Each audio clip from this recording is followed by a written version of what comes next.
Percaya nggak usus buntu pecah karena makan seblak kuah? Nggak percaya? Kalau mau menyimak video ini, please jangan dipotong-potong, ya. Terus perlu digarisbawahi, aku di sini tidak bermaksud untuk menjatuhkan para pedagang seblak kuah. Aku hanya ingin berbagi cerita yang miris ya menurut aku. Singkat cerita ya teman-teman, aku ngobrol di rumah sakit sama ibu-ibu yang sedang nunggu anaknya di ICU. Anaknya perempuan, usianya sekitar 15 tahun. 2 minggu yang lalu, sebelum masuk ICU, anaknya ini mengeluh sakit perut. Lalu ibunya membawa ke dokter. Akhirnya diberikan obat sesuai dengan diagnosa dokter.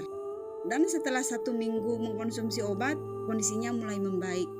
Tapi seminggu kemudian anak ini nangis, menjerit-jerit sambil memegang perut, lalu pingsan. Akhirnya keluarganya membawa ke rumah sakit, masuk ke UGD, dan langsung ditindak operasi.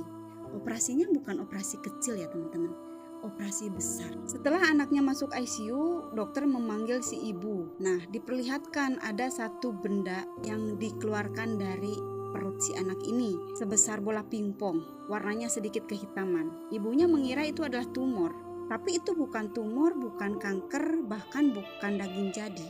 Itu adalah makanan yang sulit dicerna oleh lambung. Dan posisinya itu berada setelah usus buntu. Jadi proses pembuangan kotorannya itu nggak lancar, tersendat oleh si benda itu. Jadi menyebabkan usus buntunya itu pecah.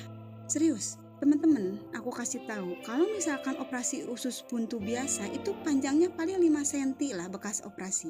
Tapi kalau usus buntu pecah itu operasi besar. Nggak percaya? Dan kalau appendicitis itu pecah, usus buntunya pecah, itu akan membuat infeksi. Bayangin di usus besar, terus keluar lewat silit, ususnya pecah, dar. Itu tai nyebar bro. Jadi sebagai seorang dokter harus membuka perut, pegang perutnya supaya ya tidak infeksius di situ. Serem banget kan? Ini menurut aku ya teman-teman. Di dalam seblak kuah itu ada 3 bahan makanan yang menurut aku bahaya banget. Yang pertama itu mie kuning, kedua adalah kerupuk yang kecil-kecil, warnanya ada yang orange, ada yang putih, bahkan ada yang bentuknya bunga-bunga. Itu yang biasa kita goreng supaya teksturnya renyah. Tapi kalau sudah dibuat seblak kuah, itu hanya direbus oleh kuahnya aja. Dan yang ketiga itu ada makanan yang bentuknya seperti cireng kering. Dan itu kalau kena kuah alot. Dan tahu nggak teman-teman? Kan ukurannya tuh kecil-kecil ya, jarang deh dibagi 2, makannya tuh pasti 1 suap.